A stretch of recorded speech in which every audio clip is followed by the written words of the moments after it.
Alright guys, we've got a comment on the last video that we done of the snapper that we was working on that we got running. It was like a 3-part video, and had somebody watch it because I mentioned servicing the spool head, and they asked me if I was going to make a video of it because I was curious of how it worked. Well, I can. It's pretty basic, but I can make a video of it. And first off, there are a couple different types here, and it's like this is a Husqvarna.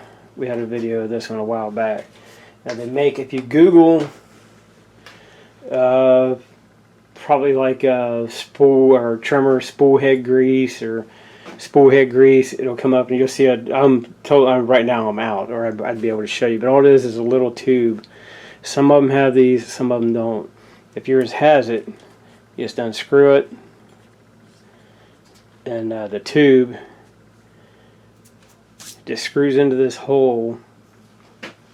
Let's see if I can zoom in there and show you.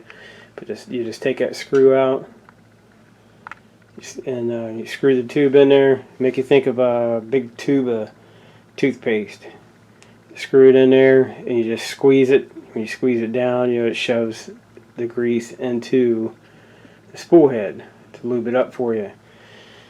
There's this kind, which I do got to get some. This one's looking a little empty, so this one's never been really serviced, minus a carb tune.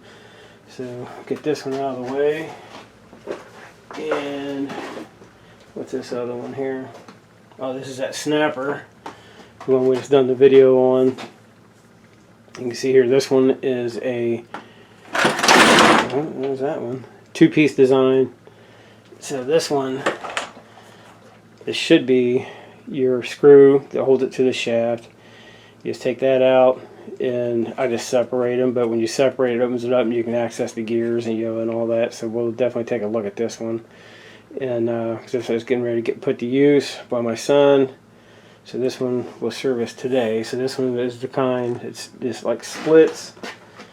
And then you got, of course, your standard curve shaft. This is an old Troy built. This one, you have to grease the cable. There's nothing in here to grease. It's all cable driven. It's just an old curve shaft, cheap weed eater. So this one, you actually grease the cable and everything, clean it up, throw fresh grease on it. And what else we got here? What's this one? This is an old school pooling, I guess. And it's the same way. It has the you just take that out, hook it up, squeeze it down in there, fill the head up, and you're ready to rock and roll. And last but not least is a Ryobi. Get that one in here so you can take a look at it. This one, I believe, was the same. It was a split head design. We done one of these. I thought we'd done one of these a while back. Or maybe it was that, I think it was, no, I'm sorry, I think that was that tiller head. I think it was a Ryobi, but it had the tiller attachment. It stays nice enough to put it hot, so you're going to build up some heat. Same way, I think this way you have to take the guard off, 3 screws down here. You got your band, helps hold it tight. That one should go into the shaft. And then you got these 3 here. It should split in half where you can access the inside. So, not bad. It's easy to do. I'll do that snapper real quick and get this stuff out of the way, and I'll show you what I'm talking about. Alright, we'll start with taking off the guard, which is just, in this one's case, it's just a wing nut. Should be a wing nut, and yeah. I have to turn it and see what we got going on here. Kind of out of room. There we go. So we get the guard out of the way. Put your wing nut back on so you don't lose it. Or you don't have to like a trip to Home Depot or something. Alright, that's out of the way. So you should be able to get away with not having to take the spool off. I know the last one we done, I didn't have to remove the spool on it. Look at this thing, you can see it. So we didn't have to take the spool off of it. So hopefully we don't have to do it with this one. This one's case, it's a star bit. I already got them broke loose. So I'm just zap them out.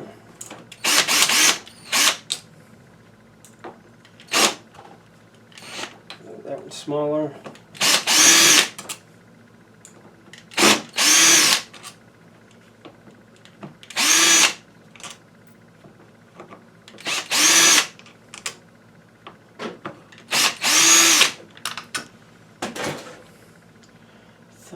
Here it is. So detach that. Trust me, it's not as bad as it looks. I'm just trying to make it quick so I'm not wasting your time. You can see that one's shorter. So you just got to remember the little one is the one that goes through and goes up against your shaft. So should separate as long as I got them all. So there we go. That's off. Here's your bracket. This goes for your blade and everything, where your guard's at.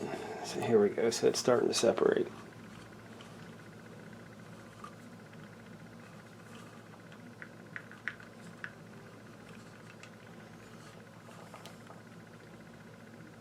Yeah, it does look dry.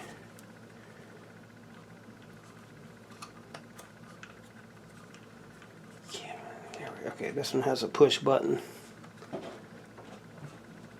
I think. Oh no, that's the push button down. It locks the spool head, so you can take it off. These are reverse thread. So you push it down, it goes into the groove, locks the head. Take it right off. But what we're looking for is the innards. Oh yeah, it definitely looks like it's dry, so it definitely needs it. And what in the world is holding this up?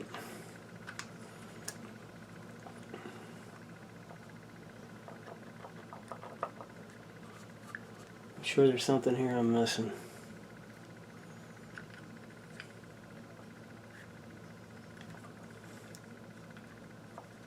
I got a fly down here flying around, it's driving me nuts.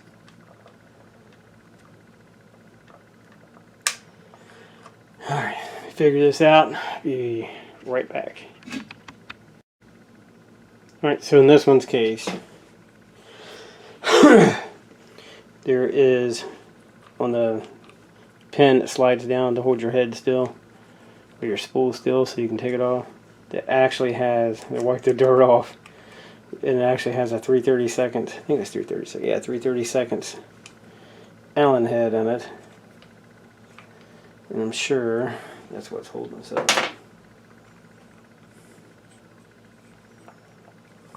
Stubborn. And there we go. And it is most definitely dry, so make sure you don't lose that. So we'll just set that aside. Here's our other gear. So there we go. It is definitely dry. I mean, it's got some in it, but you know, it's, you know, use your best judgment. My judgment says repack it. Then the good thing about the two-piece is you get a chance to inspect the teeth of your gear. Make sure they're all good. These ones look good. At least this one does. The other one's not bad.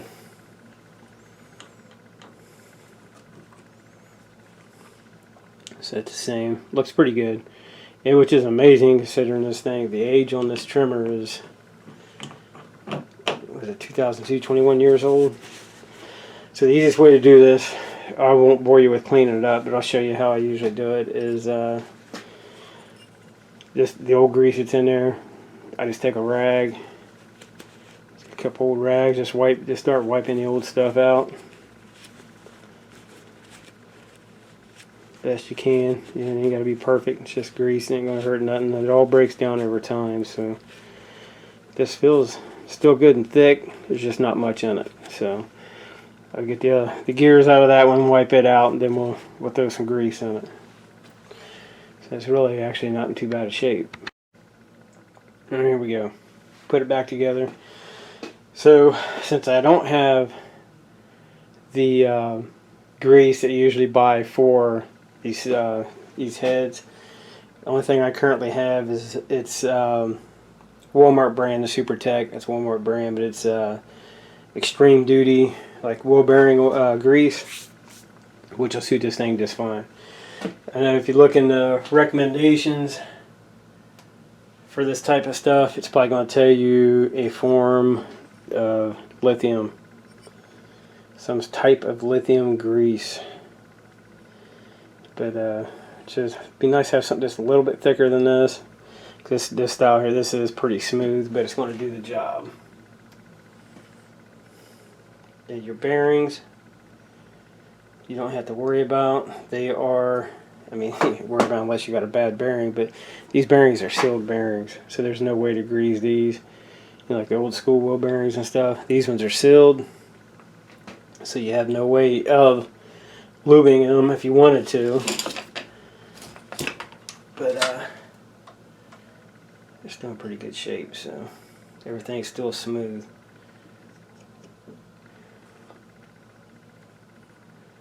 And make sure you have your seal on there. Should be a rubber seal at the bottom.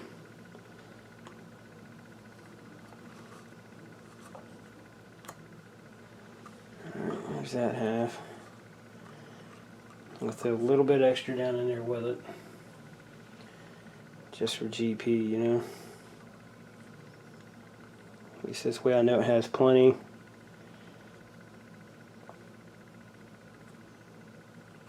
You don't have to second guess anything.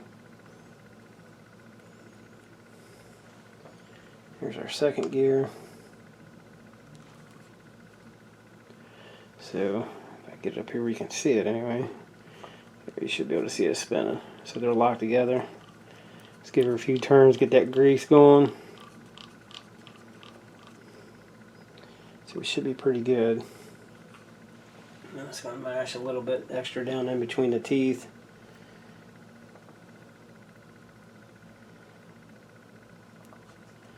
And you don't need to go overkill on it or anything, you know. You just want to make sure that it's got plenty. Which is what we have, definitely. Now for the pin, make sure there's a spring in there, so make sure you don't lose that spring. With this pin, I'm actually going to just give just a little bit on each side, just to help it with going up and down.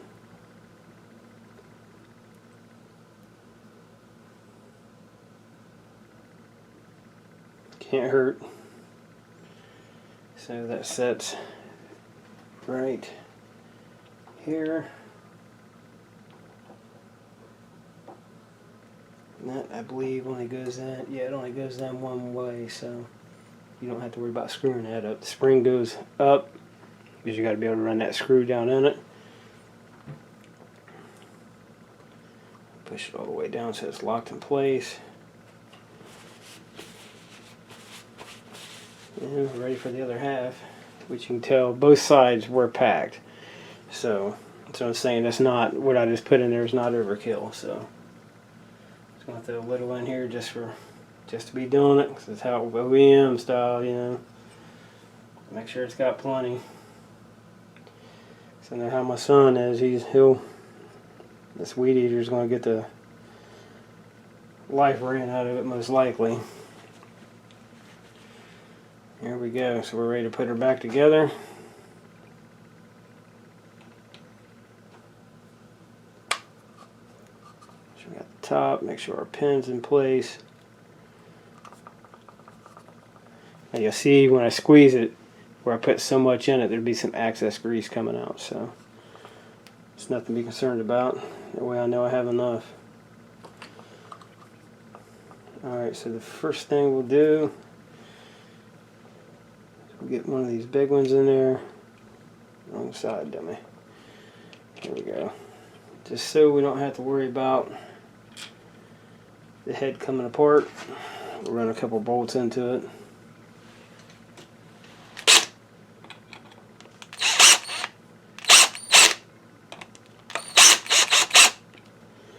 Just enough to hold her tight. So there you go. That's pretty much it. And if you're going to service the shaft up in there, the cable, some people grease them, some don't. But with this style of trimmer, this is the time to take it out. Because if you want to take it out, it just slides right out of the head up there. Slides right out. Grease it. This one's got all kinds of grease on it, so I'm not worried about it. You shove it back in though, you want to twist on it and make sure it's locked into place on the front of that motor. And that'd be it. I'll get all these screws back in and then get it all buttoned up, and then we'll put it back on the shaft. Alright, all the screws are back in. So now what we're going to do is put the head back on. Easiest way to do that, put your little bracket in first. And if you look right here on the trimmer shaft, you'll see, let me show you real quick, that little dent right here. If I can get it to span up, right there. This right here, that is where, when you put that screw in that hooks it to the shaft, right here, that's where it goes. It rests up against it. Now, some of these, you can actually get instead of doing it like I done it, you can get one that I cannot remember what it's called. It's like a shaft, but it will fit down in here, and you can also grease them that way if you have room, because it's like the shaft on this one, how it sticks so far down past where the screw is. It's going to be like right on the edge, but a lot of times you can get them and they'll angle, and you can fill the head up that way also. I know some people will thread them, what they call tap and die, and put a zerk fitting in them and do it that way also. Makes it a little easier than having to do this. But so slide your head back on, and once you think you got it up in there, like this one, where this one's clutchless, you can feel it. It's not wanting to turn because it's turning. You can hear in the background. That's the motor turning over. So we know we're in the right spot. Get our little screw, and that one actually, what did I do with that? I'm losing stuff. Did that fit it? No, it didn't. Oh, I'm losing it. Let's see if this one fits. There we go. There we go. But what I am going to do, I'm going to go back to check all these, make sure they're all snugged up good and tight by hand, because I don't like using a drill on them to fully tighten them up, because I'm always afraid of either cracking the casting or stripping the casting. So we'll go back through by hand, tighten those up, and before I put this back on, you can just use a, depending on how dirty it is, sometimes you can get away with like a wire brush. If you have a drill and a wire wheel, just clean it up a little bit, make sure it has a good edge on it.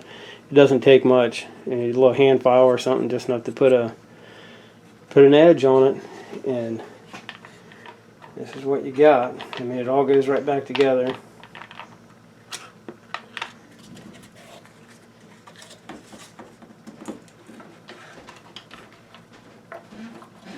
Put a little groove on the one side. That's it. You want a wing nut on there.